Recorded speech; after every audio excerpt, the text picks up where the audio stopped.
नमस्कार, मैं अमित ओझा और आप देख रहे हैं भारत का। इससे पहले भी हम कुछ डॉक्टर्स के जो है आपको सामने रिप्रेजेंट कर चुके हैं। हमारी कोशिश ये होती है कि जो जनता की जो समस्याएं हैं, जनता की जो स्वास्थ्य संबंधी जानकारियां हैं या उनके बारे में अगर उनकी कोई जिज्ञासा है, तो उसको हम संबंधित डॉक्टर से बात करें और उनको आम जनमानस के बीच में लेकर आए, ताकि समय रहते उन बीमारियों का इलाज हो सके और उनके जीवन को बचाया जा सके। आज हमारे साथ मैम हैं जो एमबीबीएस एमएस हैं और उनसे आज हम ब्रेस्ट कैंसर के बारे में जो है कुछ चर्चा करेंगे और हम दर्शकों से ये अपील करेंगे कि ऐसा अगर कुछ होता है तो इसको किसी भी रूप में ऐसे ना देखा जाए कि ये कोई शर्म की बात है, क्योंकि बीमारी बीमारी होती है और उससे बचाव ही सबसे बड़ा जो है उपाय होता है। मैम, ये जो ब्रेस्ट कैंसर होता है, इसकी जो संभावनाएं होती हैं ये कैसे होती हैं और इसके बारे में अगर दर्शकों को कुछ बताएंगी तो ज़्यादा बेहतर होगा। ब्रेस्ट कैंसर आजकल इतना कॉमन हो गया है। किसी समय में बोलते थे कि वर्ल्ड वाइड जो हमारे डेवलप्ड कंट्रीज़ हैं जैसे कि यूएसए, वहाँ पे ब्रेस्ट कैंसर सबसे कॉमन कैंसर हुआ करता था। पर अब बात करें इंडिया की भी, क्योंकि इंडिया भी अब ग्रेजुअली लाइफस्टाइल हम वैसे ही अडॉप्ट कर रहे हैं, तो breast cancer world wide, globally या और हमारे भारत में दोनों में सबसे मोस्ट कॉमन कैंसर महिलाओं में बन चुका है। और ये कहेंगे कि हर 28 में से कोई एक महिला ऐसी है जो कि ब्रेस्ट कैंसर से पीड़ित होती है अपने लाइफ टाइम में। उसके अलावा महिलाओं में जो होने वाले कैंसर है उसमें हर 4 में से एक कैंसर ब्रेस्ट कैंसर होता है। तो ब्रेस्ट कैंसर आजकल बहुत तेज़ी से बढ़ रहा है, स्पेशली यंग पॉपुलेशन भी। पहले तो कहते थे कि किसी एक स्पेसिफिक कि 50 इयर्स के बाद यूजली ब्रेस्ट कैंसर कॉमन होता था। आज के समय में ब्रेस्ट कैंसर यंग फीमेल्स में 25 इयर्स, 30 इयर्स ऐसे पेशेंट्स में भी ब्रेस्ट कैंसर बहुत ज़्यादा मिल रहा है। तो इसका बेसिकली मतलब कारण क्या होता है? जो ब्रेस्ट कैंसर है जनरली यूजली पहले कहते थे कि कुछ जेनेटिक फैक्टर्स या हेरिडिटरी फैक्टर्स, इनका भी रोल होता है, जो कि 15 से 20% होता है। पर बहुत सारे केसेस में कारण पता नहीं होता है। कभी कभी हार्मोनल फैक्टर्स की वजह से होता है, हाई एस्ट्रोजेनिक, जैसे कि बोलते हैं कि ब्रेस्ट फीडिंग नहीं कराया, या फिर आपका पीरियड्स जल्दी स्टार्ट हो गए, पीरियड्स लेट तक चले हैं, चाइल्ड बेयरिंग 1 या 2 बच्चे, चाइल्ड बेयरिंग कम है। तो ये सब रीजंस होते हैं जिसकी वजह से ब्रेस्ट कैंसर डेवलप होता है। ज़्यादातर केसेस में हार्मोन डिपेंडेंट होता है, तो यूजली जितना बॉडी में हाई एस्ट्रोजन हार्मोन रहेगा उतना ज़्यादा ब्रेस्ट कैंसर की संभावना होती है। कभी कभी हमारा डाइट कैसा है, लाइफस्टाइल चेंजेस जो है, जितना हमने वेस्टर्न कल्चर को अडॉप्ट किया है, उसके साथ भी ब्रेस्ट कैंसर का एसोसिएशन होता है। ये जो वेस्टर्न जो आप कल्चर कह रही हैं, वेस्टर्न कल्चर को थोड़ा सा आम भाषा में जो है पब्लिक को बता सकती हैं? हाँ, यूजली जो हम नॉर्मली जो हम डाइट ले रहे हैं, हमारा जो डाइट है वो डाइट में हमारा फास्ट फूड या जंक फूड बहुत ज़्यादा शामिल है। उसके अलावा लाइफ में स्ट्रेस फैक्टर, ओबेसिटी, मोटापा जो है, तो ये सब जो है सेडेंट्री लाइफस्टाइल, जिसमें कि हम यूजली अब आजकल बहुत ज़्यादा सबका लगभग चेयर जॉब हो गया, सिटिंग जॉब है, तो हम बहुत सारी चीज़ों को हम भूलते जा रहे हैं। और प्लस जो खाना पीना है, बहुत ज़्यादा ऑयल का इस्तेमाल करना, फ्राइड फूड खाना, तो ये सब चीज़ हमारी हेल्थ पे नेगेटिव इम्पैक्ट डालते हैं। और जैसे जैसे ओबेसिटी बढ़ती है, तो ओबेसिटी अपने आप में एक हाइपर ईस्ट्रोजेनिक कंडीशन होती है, क्योंकि हमारी बॉडी में जितना ज़्यादा फैट और एडिपोज टिश्यू रहेगा वो उतना ज़्यादा एंड्रोजन से ईस्ट्रोजन हार्मोन्स बनाता है। तो जितना ज़्यादा ईस्ट्रोजन रहेगा उतना ज़्यादा हमारी बॉडी में कैंसर बनने की संभावना अधिक होती है। और ये जो ब्रेस्ट कैंसर होता है, इसके लक्षण क्या होते हैं? इसको कैसे मतलब पहचान सकती है कोई अगर महिला है स्टार्टिंग फेज में, इसको कैसे पहचाना जा सकता है? ब्रेस्ट कैंसर यूजुअली ज़्यादातर केसेस में एक गांठ की तरह प्रेजेंट करता है। गांठ बहुत छोटी हो सकती है, मटर के दाने के बराबर भी हो सकती है, और बड़ी गांठें भी हो सकती हैं। तो ज़्यादातर केसेस में जो पेशेंट प्रेजेंट करते हैं वो ब्रेस्ट कैंसर में एक गांठ की तरह आते हैं। उसके अलावा कभी स्किन चेंजेस दिखते हैं, जैसे कि स्किन में डिम्पलिंग हो जाना या फिर स्किन अंदर धसी हुई होना। निप्पल चेंजेस होते हैं, निप्पल अंदर रिट्रैक्ट हो गया है, निप्पल से ब्लडी डिस्चार्ज आना या फिर कोई और ग्रीनिश डिस्चार्ज आना।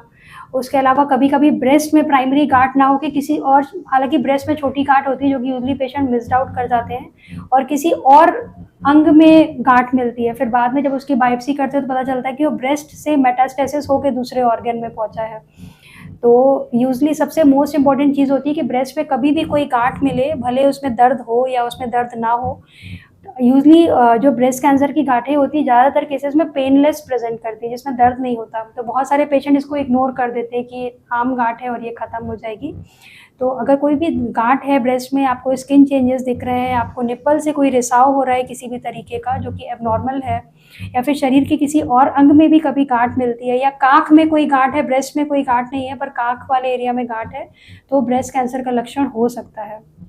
इसके बचाव क्या क्या है? ब्रेस्ट कैंसर का सब बचाव का सबसे पहला तरीका है स्क्रीनिंग।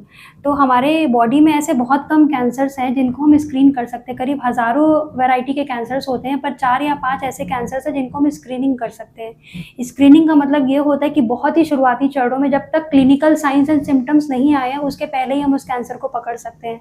तो उसमें एक ब्रेस्ट कैंसर भी होता है। रूटीन स्क्रीनिंग के लिए मैमोग्राफी रिकमेंडेड होती है, जो कि 45 ईयर्स के बाद हर फीमेल को एवरी 2 ईयर में एक बार मैमोग्राफी कराना चाहिए।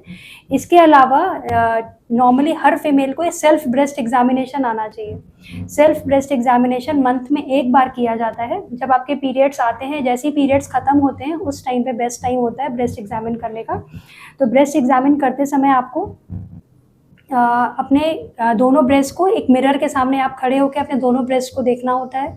कोई स्किन चेंजेस देखने होते हैं, किसी तरह की डिम्पलिंग है स्किन में, जैसे कि आपने संतरे का छिलका देखा होगा ऑरेंज पील, अगर उस तरह का आपको स्किन में डिम्पलिंग दिख रहा है, निप्पल रिट्रैक्टेड दिख रहा है, कोई स्तन बड़ा या कोई स्तन छोटा दिख रहा है, या फिर अपनी 3 उंगली से अपने दोनों ब्रेस्ट को क्लॉकवाइज डायरेक्शन में आपको चेक करना है कि अगर ब्रेस्ट में किसी तरह की कोई गांठ या फिर कोई भी तरह का कुछ आपको लंप फील हो रहा है तो बताना है।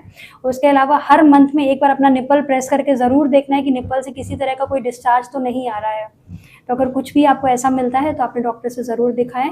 इसके अलावा क्लिनिकल ब्रेस्ट एग्जामिनेशन में साल में एक बार ज़रूर अपने गायनेकोलॉजिस्ट या अपने डॉक्टर से संपर्क करें, जो कि आपको बता सकते हैं कि नहीं आपका ब्रेस्ट में कुछ प्रॉब्लम है कि नहीं है। उसके अलावा तीसरी चीज़, अगर आपकी फैमिली हिस्ट्री में ब्रेस्ट कैंसर या ओवेरियन कैंसर आपके ब्लड लाइन में रन कर रहा है, आपकी मम्मी, नानी, मौसी, सिस्टर्स में, तो फिर आपको डॉक्टर से ज़रूर दिखाना चाहिए। ज़्यादातर भारत में ये देखा जाता है कि जो महिलाएं होती हैं वो शर्म के मारे इन चीज़ों को बताती नहीं, ना किसी से बात करती हैं, हाँ। ना अपने हस्बैंड से बताती हैं, ना डॉक्टर के पास जाना चाहती हैं। तो उनके लिए आप क्या कहना चाहेंगे? देखिए, अब आज के समय में, पहले जैसे रूरल एरियाज़ होते तो ब्रेक मतलब ये सब चीज़ों को छुपाना बहुत आम बात होती थी। यूज़ुअली पेशेंट जो अपने पर्सनली फीमेल्स में ऐसा होता था जो उनके प्राइवेट जो भी चीज़ें होती थी वो हाइड करते थे। पीरियड्स की कोई प्रॉब्लम होती थी, ब्रेस्ट में कोई प्रॉब्लम होती थी तो वो यूज़ुअली छुपाते थे। पर आज के समय में ऐसा नहीं है। तो अगर आपको कुछ भी ऐसा कभी भी ब्रेस्ट में कोई यूज़ुअली, जैसे जो 60-70 ईयर्स की जो माताएँ होती हैं, लेट कर देती हैं, प्रेजेंटेशन लेट हो जाता है। अगर आप डिले करेंगे डॉक्टर को दिखाने में या शो करने में, तो जिस चीज़ को हम ठीक कर सकते हैं, जैसे कि स्टेज 1 और स्टेज 2 के जो कैंसर्स होते हैं उनमें 98% क्योर रेट है। तो अगर आप बहुत अर्ली स्टेज में प्रेजेंट करते हैं तो आपका क्योर रेट अच्छा है। आप नॉर्मल लाइफ स्टाइल, नॉर्मली जितना आपका लाइफ स्पैन है आप वो कंप्लीट करेंगे। बट इन केस आप डायग्नोसिस डिले करते हैं, आप उसको छुपा ले जाते हैं, कभी ना कभी तो वो गांठ बढ़ेगी और आपके शरीर में इधर उधर जाएगी। तो इससे पहले कि वो इधर उधर जाए, वो गांठ बढ़े, जब तक वो क्योरेबल स्टेज में है आप उसको ज़रूर इलाज कराइए। उसको बिल्कुल भी शर्माने की ज़रूरत नहीं है। अब कोई अगर बीमारी है तो बिना उसके ट्रीटमेंट के वो जाएगी नहीं। तो ज़रूर किसी भी नीम हकीम या होम्योपैथ या छोटे मोटे डॉक्टर्स को भी दिखा के वो बीमारी बढ़ा लेते हैं। तो अगर प्रॉपर उसको डायग्नोस कराइए, उसको अच्छे से इलाज कराइए, आपके लिए काफ़ी अच्छा रहेगा। भारत काल से मैम बात करने के लिए आपका बहुत बहुत धन्यवाद।